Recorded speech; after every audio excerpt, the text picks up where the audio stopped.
saya setiap hari itu, sehari itu paling sedikit harus bisa murojaah sampai 5 juz gitu. Jadi kalau tidak seperti itu ini tidak Satu bisa hari 5 juz. Nah, karena memang terbiasa memang waktu di nasional itu murojaahnya seperti itu.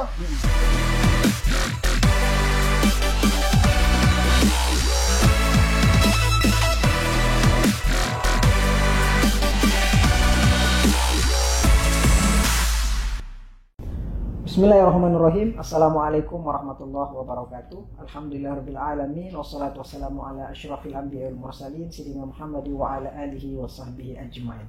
Teman-teman, para pemirsa, senang sekali pada kesempatan kali ini saya akan mengajak Anda untuk kita berbincang-bincang, berdialog dengan salah satu tokoh rising star Quran yang mungkin saat ini nama-namanya cukup banyak diperbincangkan. Beliau baru saja mendapatkan juara yang levelnya internasional bukan nasional, yaitu Ustazah Hajjah Rifdah Farnidah. Assalamualaikum Ustazah. Waalaikumsalam. Sehat? Alhamdulillah. Alhamdulillah sehat. Ngomong-ngomong selamat ya, meskipun udah berapa bulan dari sejak perlombaan terakhir? 2 bulan ya? 2 bulan. Kita 2 bulan. Ini cukup lama, tapi ada sisi angle yang ingin saya atau kita semua tahu. Mungkin selama ini kalau bahas Ustazah Rifdah Farnidah itu mungkin banyak membahas dari sisi-sisi aspek bukan background pendidikan ya. Tapi ada sisi yang unik yang mungkin orang-orang di luar sana belum tahu, bahwa ternyata selain hifzul Quran, Ustazah Rifdah Farnidah juga adalah seorang dosen di salah satu institut Al-Quran terbaik di Indonesia. Bener loh ya, terbaik Ustazah. Yaitu Institut Ilmu Al-Quran Jakarta. Nah, saya akan mengajak Ustazah Rifdah untuk kita sedikit-sedikit membahas di balik, ya bisa dikatakan kesuksesannya itu kan gak lepas dari seorang guru dan juga tempat selama ini Ustazah Rifdah belajar, yaitu Institut Ilmu Al-Quran Jakarta. Mungkin bisa dijelaskan bagaimana persentuhannya dengan IIKI, Ustazah. Baik. Bismillahirrahmanirrahim. Alhamdulillahirrahmanirrahim. Alhamdulillah memang di IIKI ini ya saya memulai bagaimana belajar Al-Quran yang baik gitu ya. Dari segi misalnya dari segi hafalan, kemudian dari segi bacaan Al-Quran khususnya. Karena memang sebetulnya sebelum saya masuk ke Institut Ilmu Al-Quran Jakarta, memang saya pernah mengikuti berbagai MTQ di tingkat provinsi. Tapi memang belum tembus ke nasional, karena memang ternyata apa kekurangannya? Ternyata ketika masuk ke IIKI ini, dalam bacaan Al-Quran banyak sekali pelafalan huruf-huruf yang belum halus gitu ya istilahnya, perlu diperhalus lagi. Misalnya dari segi makharijul huruf, kemudian sifatul huruf dan hukum tajwid lainnya. Dan ini semua saya dapatkan di Institut Ilmu Al-Quran Jakarta, yang kita tahu bahwasanya di IIKI ini kita belajar ilmu tajwid. Ada namanya metode Maisurah. Nah, di metode Maisurah ini kita semua bisa belajar bagaimana cara membaca Al-Quran sesuai dengan kualitas tartil yang optimal. Dan juga kalau nggak salah pada tahun 2018 itu Ustazah Rifdah sedang menjadi mahasiswa pasca sarjana di Institut Ilmu Al-Quran Jakarta. Yang sebelumnya juga S1-nya di Institut Ilmu Al-Quran Jakarta. Ya. Itu kan pengalaman di Jordan ya, yang waktu itu sempat menghebohkan Indonesia loh ya. Bahwa ada seorang warga Indonesia yang bukan orang Arab, tapi lahjahnya seperti orang Arab. Bahkan sampai dipuji-puji oleh syekh-syekh yang ada di Arab sana, seperti Syekh Khalid kalau nggak salah. Beliau sangat terinspirasi dengan, kok bisa ya Ustazah Rifdah ini bukan orang Arab, orang Jawa, tapi lafalnya makharijul hurufnya kalau dalam bahasa Al-Qur'annya itu bisa tepat. Itu menurut saya tidak lepas dari IIKI Jakarta ya. IIKI Jakarta. Dan terakhir juga kemarin di Nigeria tahun 2022, tapi levelnya pada saat itu belum pada saat ini bukan lagi menjadi seorang mahasiswa, menjadi dosen. Nah, IIKI Jakarta sebagai tempat mencetak penghafal Al-Quran dan juga mendalami Al-Quran. Nah, mungkin bisa dijelaskan Ustazah kan selain hafal dan juga dosen, bisa dispesifikasikan kepada orang-orang yang mungkin ingin bergabung dengan kita di Jakarta? Ya, jadi begini ya, sebagai seorang penghafal Al-Quran, sudah tentu kita harus bisa membaca Al-Quran. Tadi ya, yang sudah saya sampaikan bahwasannya kita harus bisa membaca Al-Quran sesuai dengan kualitas tartil yang optimal. Dan ini bisa kita dapatkan Institut Al-Quran Jakarta. Karena ketika ikut MTQ internasional ya, dan seperti yang dijelaskan sama Faizullah tadi, banyak sekali para peserta yang memang orang-orang Timur Tengah gitu, ya, yang memang bacaan Al-Qurannya lebih fasih dari kita istilahnya. Karena nangisnya, marahnya juga pakai Arab. Betul. Tapi karena ya, walaupun kita sebagai orang Indonesia, kalau kita bisa belajar ilmu tajwid, bisa belajar ilmu tajwid dengan pakarnya langsung ya. Apalagi kita di IKI ini belajar dengan pakarnya langsung dengan Ustadz Fotoni, gitu ya. Maka insya Allah kalau kita belajar dengan pakarnya langsung, kita juga bisa sesuai dengan pelafalan orang-orang yang memang di Timur Tengah ya, yang biasa dengan fasahnya yang bagus sekali. Artinya bahwa kultur budaya kita walaupun bukan orang Arab, tapi kita juga bisa dengan memperhatikan makharijul huruf, bisa juga kalau belajar dengan tekun sampai ke arah sana. Betul. Nah, di IKI Jakarta, apa ilmu yang menurut Ustazah Rifda yang paling menunjang di dalam metode pembacaan atau pembelajaran Al-Quran? Yang pertama memang ilmu tajwid ya. Ilmu tajwid. Iya, karena di IKI ini sebetulnya ada beberapa mata kuliah khusus. Mata kuliah khusus yang memang di kampus-kampus lain tidak ada gitu. Misalnya ada ilmu tajwid, ya, kemudian ada ilmu qiraat, kemudian ilmu Rasul Utsmani yang memang ini menunjang sekali bagi para penghafal Al-Quran. Terutama tadi di ilmu tajwid, ini bagus sekali bagi para penghafal Al-Quran yang memang mau memperbaiki bacaan Al-Qurannya supaya bisa membaca Al-Quran dengan kualitas takdir yang optimal. Nah, ketika sempat saya buka-buka loh, kalau teman-teman di luar sana ingin mengetahui lebih dalam tentang Ustazah Rifda, itu kalau buka Google keluar lantunan ngaji-ngajinya, kemudian ketika lomba-lomba di Jordan maupun di Nigeria, ada satu yang menurut saya perlu juga saya secara pribadi tahu ya, tentang kok bisa ya pelafalan pemilihan kata, misal ketika membaca ayat-ayat tertentu itu Ustazah Rifda perbedaannya dengan yang lain ya, ketika membaca itu ada sisi-sisi keunikan ya. Keunikan dalam arti ketika melafalkan za, ra itu ada hal yang mungkin ya banyak, kebetulan saya juga sering dengar ya orang-orang ngaji dan sebagainya, tapi ada sisi yang berbeda. Apa rahasianya? Rahasianya memang perlu pelatihan yang secara terus-menerus ya, karena kita belajar mengucapkan makharijul huruf dengan baik itu tidak cukup sekali, karena harus berulang-ulang terus-menerus kita harus belajar. Apalagi dalam pelafalan makharijul huruf, terutama khususnya huruf dhad gitu kan. Huruf dhad itu memang kebanyakan saya kebetulan mengajarkan ilmu tajwid. Dan ini kebanyakan para mahasiswa ini susah melafalkan huruf dhad gitu. Yang benar dhad apa dhad? Dhad. Oh, nah. Itu pun saya nggak bisa. Ya, ini memang sekali lagi perlu latihan secara terus-menerus supaya bisa melafalkan huruf-huruf di dalam Al-Quran secara baik dan benar. Nah, waktu lomba di Nigeria kemarin, saya sempat lihat itu di YouTube beberapa platform digital menyiarkan itu. Saya melihat bagaimana semangat Ustazah Rifda untuk mengeluarkan pronunciation kalau bahasa Inggrisnya, lahjahnya itu. Saya lihat di itu bagaimana pengalamannya kemarin untuk bisa meyakinkan para dewan juri yang mungkin kendala sinyal dan sebagainya itu kan menjadi tantangan, terutama di lomba tahun 2022 kemarin di Nigeria. Sehingga oke lah bisa dari sekian orang bisa bersaing, dan atau mungkin juga sedikit disinggung gimana bisa sampai ke juara 1 di Nigeria kemarin. Iya, sebetulnya untuk ikut di MTQ tingkat internasional itu ini ada tahapannya. Biasanya yang diikutkan MTQ tingkat internasional itu biasanya yang sudah berprestasi di tingkat nasional. Ya. saya dulu di tahun 2018 itu kan diikutkan ke Yordania. Ya. Karena memang di tahun 2016 kebetulan juara 1 30 juz tingkat nasional di Tarakan.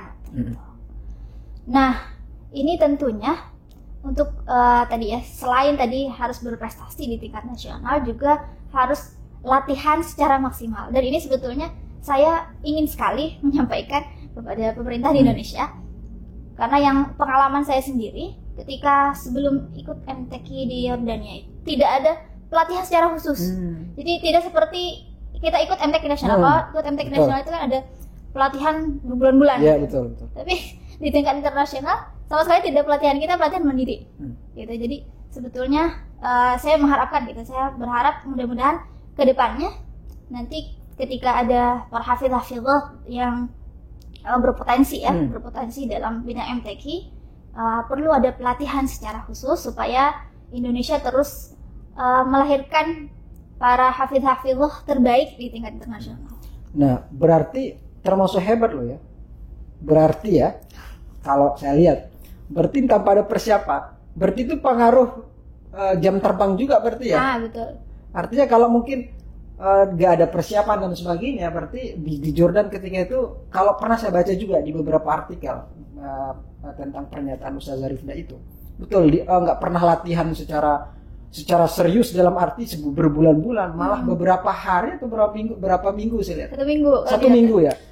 Itu 1 minggu. Tapi kok bisa sampai juara 2? Berarti kalau benar-benar, apakah itu hanya di Indonesia saja yang dilihat atau dari negara-negara lain juga, apakah sama? Saya kurang tahu ya kalau di negara lain. Ya pasti memang kembali lagi ke pribadi masing-masing ya. Karena ini perlu latihan yang maksimal sekali. Ini sebelum saya ikut di Yordania itu karena memang 1 minggu sebelum ya baru dikasih tahu gitu. Jadi saya setiap hari itu, sehari itu paling sedikit harus bisa murojaah sampai 5 juz gitu. Jadi kalau tidak seperti itu, ini tidak Satu bisa. hari 5 juz. Nah, karena memang terbiasa memang waktu di nasional itu murojaahnya seperti itu. Gitu. Sehari minimal harus bisa 5 juz. Biasanya lebih maksimal lebih banyak 10 juz gitu. Dan ini juga tentunya harus dengan bacaan yang tartil. Artinya pelan ya. Karena biasanya banyak para penghafal Al-Quran yang murojaah itu dia pakainya sistem cepat gitu ya. Dan ini bisa menjadi perhatian khusus bagi para hafidz-hafidz, bagaimana supaya memiliki kualitas hafalan yang bagus. Tentunya ini harus bisa membaca Al-Quran dengan tartil ya, dengan tadi tidak tergesa-gesa gitu. Jadi harus secara pelan-pelan. Bahkan kata dosen kita Dr. Keifatoni, hukum baca tartil itu malah wajib gitu. Iya. Jadi kalau nggak baca tartil, dosa, masuk neraka gitu. Artinya betapa warotil Quran tartila kan gitu. Betul. Nah, saya juga ingin mengetahui lebih dalam juga terkait dengan apa sisi lain sih kriteria penilaian. Tentu selain makharijul huruf itu semua orang tahu ya. Kemudian dari sisi pelafalannya, kebenaran itunya, pengambilan ayatnya. Apa sih sisi lain di luar itu yang menurut Ustaz Zarifdah yang mungkin banyak orang sering lupa bahwa ternyata penilaian ada di situ loh. Nah, ya biasanya setiap negara itu berbeda-beda dalam penilaian. Ya, memang yang paling dominan sekali sebetulnya memang dari segi pelafalan, makharijul huruf. Kemudian ada lagi dari segi waqaf ibtida. Wakaf penting sekali. Waqaf ibtida. Nah, karena biasanya ada juga yang mengabaikan ini. Gitu. Yang terakhir ada lagi dari segi fasahah. Dalam arti ini ada setiap negara itu ya punya lagu-lagu tersendiri, Faiz. Jadi saya melihat ketika di Yordania itu ada beberapa negara yang memang dari segi lagunya memang luar biasa sekali, tidak seperti di kita. Gitu. Dan ini menjadi poin terpenting gitu. Dan kita juga dari sini kita bisa melihat bahwasannya di tingkat internasional ini yang perlu diperhatikan dari segi selain dari segi makharijul huruf, dari pelafalan hurufnya juga ada lagu gitu. Ada nagam. Ini juga harus kita perhatikan. Dan lagu nagam itu tergantung kultur juga tadi gitu ya. Apakah kalau di negeri yang terakhir kemarin? Sama juga seperti itu. Sama ya. Tapi yang paling tertinggi nilainya. Misalnya ada satu peserta yang dia lagunya bagus, tapi dari segi hafalan ada satu kesalahan misalnya. Yang satu lagi dia lagunya tidak sebagus yang peserta tadi, tapi dari segi hafalan dia sempurna gitu. Nah ini yang jadi poin yang penting itu yang tadi, yang hafalannya yang sempurna. Gitu. Oke, mungkin kalau lomba ya hafalan, pernah nggak Ustazah Rifdah itu punya pengalaman? Tiba-tiba ada ayat dari 30 juz, tentu dong ada yang, tapi nggak tahu, mudah-mudahan apakah semuanya benar-benar mungkin. Maksud saya itu, pernah nggak punya pengalaman ketika diuji oleh Dewan Juri yang kurang pede di suatu kondisi atau konteks ayat tertentu? Ada nggak? Ini biasanya di ayat-ayat mutasyabihat. Nah itu maksud saya. Ya, ini kan banyak biasanya di dalam MTQ itu jebakannya, jebakannya ayat-ayat mutasyabihat. Jadi betul. kalau saya ya dulu pribadi saya ketika ikut 30 juz itu sebetulnya hafalan saya belum maksimal, belum mungkin gitu ya bahasa lainnya. Yang di Jordan? Ya sebelum Yordan. Oh sebelum Yordan. Sebelum Yordan itu di tingkat nasional itu ikut 30 juz itu hafalan saya belum sempurna. Karena memang sebetulnya saya hanya ikut 10 juz waktu itu. Tiba-tiba diminta untuk ikut 30 juz. Dari situ ketika pelatihan banyak sekali kekeliruan dalam ayat-ayat mutasyabihat. Nah ini jadi harus jadi perhatian khusus ya bagi para penghafal Al-Quran. Jadi ketika menemukan ayat-ayat mutasyabihat seharusnya ada catatan tersendiri gitu, supaya tidak mengulangi kesalahan. Kalau di IIKI Jakarta diajaran kan nggak teknik, lebih fokus? Ingat loh ya, Anda hafal loh, mutasyabihat itu penting. Ada nggak secara kurikulum ya? Karena kita tahu kan Ustazah Rifdah kan dosen juga nih di IIKI. Iya, ini di IIKI juga diajarkan ya, terutama dalam mata kuliah ulumul Quran kita belajar ayat-ayat mutasyabihat. Selain itu juga kita dalam tahfidz ya. Dalam tahfidz juga ketika ujian, ini biasanya di IIKI ada 2 kali ujian. Tentunya ujian pertama dibaca secara keseluruhan, misalnya kalau 30 juz, ngambil program 30 juz, satu semester itu kan harus dapat 5 juz. Nah itu kan harus disetorkan semuanya ke penguji pertama. Kemudian ada ujian kedua, ini ujian kedua sistemnya melanjutkan ayat. Nah ini biasanya juga instruktur kedua, penguji kedua ini memberikan pertanyaan ayat-ayat mutasyabihat juga. Itu ini juga melatih kefokusan. Itu memang sengaja ya? Sengaja, iya. Tapi itu kalau benar-benar diikutin itu sebenarnya sangat menguatkan loh ya. Menguatkan dari sisi hafal. Nah, yang ini maksud saya mungkin di lembaga-lembaga perguruan tinggi Al-Quran di luar sana yang saya rasa masih kurang ya. Dan mungkin IIKI, makanya tadi saya ingin cari celah-celahnya di mana sih ketika lomba itu di tingkat internasional dan nasional itu saya rasa tidak cukup hanya sekedar kekuatan hafalan menurut saya ya. Tapi ada sisi-sisi lain yang kayak tadi mengetahui karakter seperti bunagom, budaya nagom dan sebagainya, dan juga tentang ayat-ayat mutasyabihat. Nah, selanjutnya Ustazah Rifdah, ke depan sejauh mana sih peluang hafizuh kita di Indonesia seperti membawa nama harum Indonesia lagi? Ya, sebetulnya di Indonesia ini banyak sekali para hafizah yang kualitas hafalannya bagus gitu ya. Banyak orang-orang yang berprestasi, hafizah yang berprestasi. Cuman yang harus menjadi perhatian tadi kembali lagi, banyak orang Indonesia yang mengabaikan dari segi makharijul huruf tadi ya, dari segi pelafalan huruf. Karena tadi menjadi poin terpenting dalam MTQ internasional itu tadi dari segi pelafalan huruf gitu. Dan ini tentunya bisa kita temukan di IIKI Jakarta. Jadi kalau memang ada para hafizah yang mahasiswi gitu ya, yang mau melanjutkan perguruan tinggi, bisa dilanjutkan ke Institut Al-Quran Jakarta. Dan tentunya ketemu dengan Ustazah Rifdah. karena nanti akan diajarkan bagaimana teknik hafalan, kemudian bagaimana juga sampai kepada level mutkin gitu. Nah, kemudian ada sisi lain juga nih Ustazah Rifdah tentang tentang pengalaman siapa sih yang paling berperan. Tadi tentunya IIKI, dan juga kita tahu bahwa ada tantenya Ustazah Rifdah yang juga merupakan dosen di IIKI Jakarta, Ustazah Mutmainah. Itu juga juara ya juara satu dulu di Tripoli, Libya pada tahun 2006 kalau nggak salah. Itu sempat menghebohkan juga di Indonesia. Alhamdulillah, dan ternyata di IIKI ini teman-teman para penonton banyak sekali, mau Korea juga ada. Kalau Korea ada Ustazah Maria Ulfa, tingkat internasional juga. Betul. Jadi levelnya bukan kaleng-kaleng, tapi udah level nasional dan internasional. Nah, mungkin terakhir nih Ustazah Rifdah, buat masyarakat atau buat buat orang-orang yang ingin tertarik dengan dunia Quran, apa sih yang perlu dipersiapkan dan juga apa sih yang perlu diperhatikan? Misalnya saya nih orang awam ingin belajar Al-Quran, ya tentunya selain di IIKI Jakarta loh ya.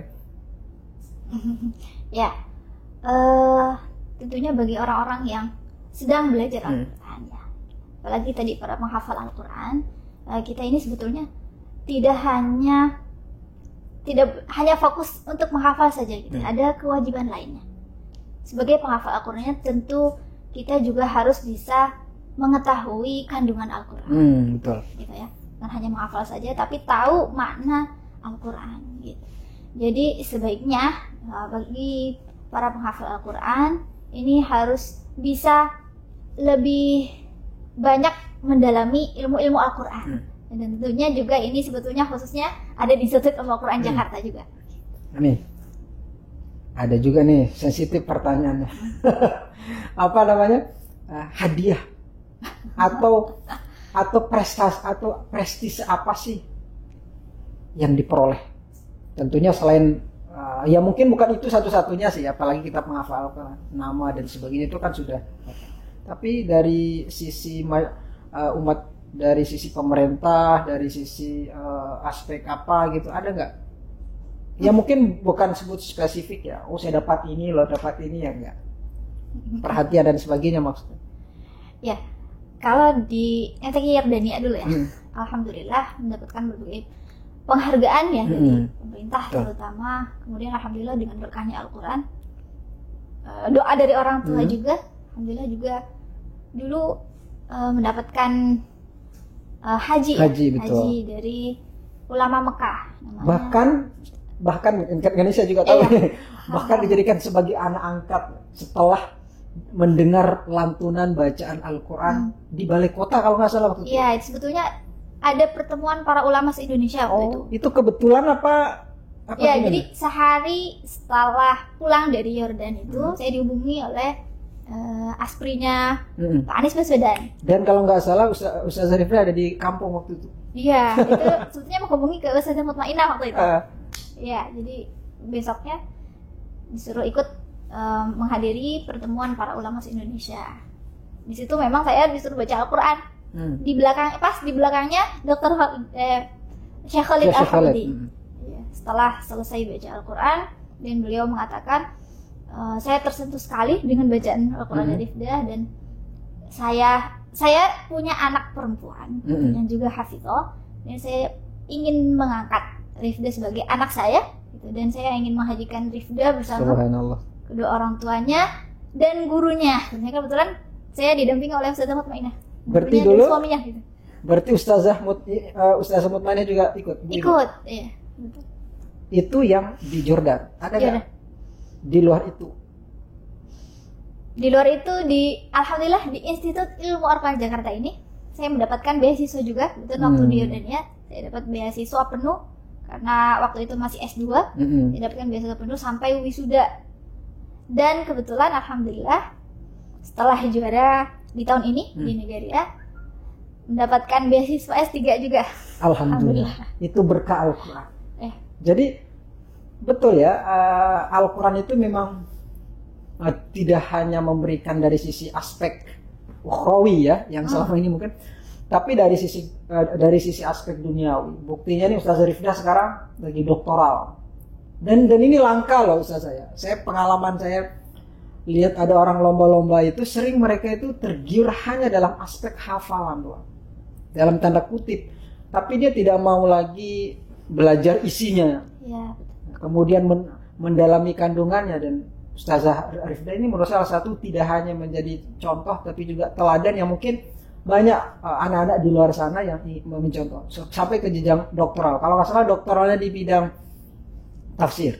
Iya. Tafsir Al-Quran. Ilmu Al-Quran dan tafsir. Jadi matang lah ini, udah hafal 30 juz, kemudian tafsir Al-Qurannya juga diperdalam.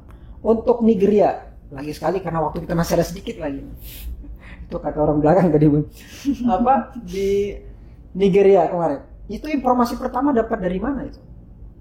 Sebetulnya kalau di Nigeria ini, karena memang sebetulnya pas pandemi ini ya banyak sekali MTQ tingkat internasional yang mengadakan ya, negara-negara yang mengadakan MTQ tingkat internasional secara online gitu. Jadi memang ada pengurus ya, ada pengurus yang biasa mengurus MTQ-an di tingkat internasional memang menghubungi saya untuk mengikuti MTQ di negara ini secara online karena memang masih pandemi, jadi dilakukan secara online. Berarti dari Indonesia cuma satu? Sudah ada beberapa lagi, cuma saya kurang tahu. Ada beberapa. Karena online ya? Iya, karena online. Oh, jadi tahap pertama adalah dihubungin. Iya. Kemudian itu tahap sampai itu kan tentu ada penyisihan dan sebagainya. Berapa kali tampil? Ada 3 kali tahap ya, 3 tahap. Pertama ada babak penyisihan, jadi kita diseleksi dulu nih, apakah memang bisa lanjut ke tahap selanjutnya atau tidak. Kemudian yang kedua ada semifinal. Kemudian terakhir ada final. Gitu. Ini dilaksanakan secara online bulan Ramadan. Ya. 3 minggu waktu itu. Kalau pengalaman kemarin, siapa negara mana yang menurut Ustazah Rifdah, oh ini berat loh. Ketika kita kan kita tahu loh, kalau lomba-lomba kan kita lihat, oh ini nih atas nama ini nih. Dan itu biasanya negara mana yang kemarin? Karena kemarin ada Nigeria, ada Arab Saudi juga, Amerika juga kemarin ya. Nah, ini karena online gitu ya. Karena online jadi saya tidak tahu secara detail semua penampilan peserta gitu. Jadi hanya kita saja yang tahu penampilan kita gitu. Jadi tidak mengetahui semua penampilan peserta gitu. Tidak seperti yang di Yordan. Kalau di Yordan tahu nih semua Duduk peserta. Kita. Karena di Yordan itu sistemnya dari awal pertama penampilan sampai akhir kita harus hadir. Jadi kita nggak tahu nih kita tampil hari apa. Jadi kita tahu semua. Berapa tahap kemarin? Tampil maksud saya di Nigeria kemarin 3, 4, 5 sampai ke level juara 1? 3 kali. Oke, itu mungkin sebenarnya masih banyak yang ingin saya bicarakan dengan Ustazah Rifdah. Ini pengalaman subjektif saya sendiri ya. Silakan teman-teman atau penonton percaya apa tidak.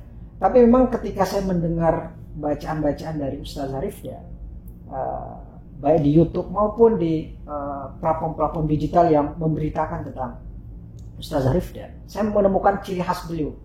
Pertama dari aspek makharijul hurufnya itu sangat luar biasa. Tentu kalau saya mendengar dari hafiz-hafizah yang lain, ya bukan tanpa merendahkan atau tanpa mengurangi penghormatan saya kepada mereka. Tapi memang makharijul huruf tidak hanya beliau, tantenya juga Ustazah Mutmainah. Kebetulan saya sering ketemu beliau. Kalau mendengar bacaan-bacanya juga, wah itu nikmat sekali. Pertama akan menemukan feel-nya itu adalah ketika sampai berapa menit ke depan itu akan terbawa arus. Karena memang betul ya Ustazah Rifdah kalau saya salah, bahwa kalau orang baca Quran dengan makharijul hurufnya benar, dengan tajwidnya yang benar, dengan sendirinya nanti bahwa keindahan itu akan lahir, kesyahduan itu akan lahir. Nah itu kurang lebih kesimpulan subjektif saya terkait dengan perbincangan saya dengan Ustazah Rifdah Farhidah kali ini. Dan terakhir juga saya mengajak kepada seluruh penonton, teman-teman yang ingin bertemu nanti secara langsung dengan Ustazah Rifdah Farhidah dan juga para hafiz-hafizah, para qori-qori'ah adanya di Institut Ilmu Al-Quran Jakarta. Saya mengajak untuk bergabung di Institut Ilmu Al-Quran Jakarta. Saya Muhammad Hizbullah mengucapkan terima kasih atas kebersamaan Anda. Sampai jumpa. Wassalamualaikum warahmatullahi wabarakatuh.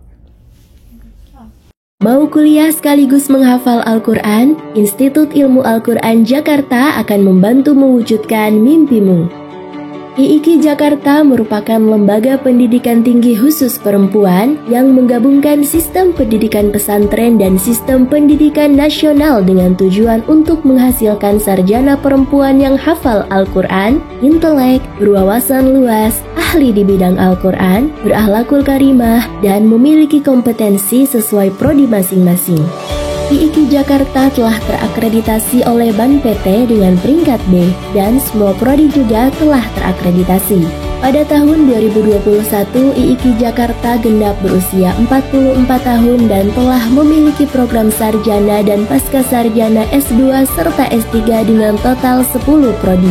Program S1 terdiri dari 3 fakultas dan 6 program studi menarik yang bisa kamu pilih, yaitu Fakultas Syariah dan Ekonomi Islam terdiri dari prodi Hukum Ekonomi Syariah serta Manajemen Zakat dan Wakaf. Fakultas Usuluddin dan Dakwah terdiri dari prodi Ilmu Al-Quran dan Tafsir serta prodi Komunikasi dan Penyiaran Islam. Fakultas Tarbiyah terdiri dari prodi Pendidikan Agama Islam dan prodi Pendidikan Islam Anak Usia Dini.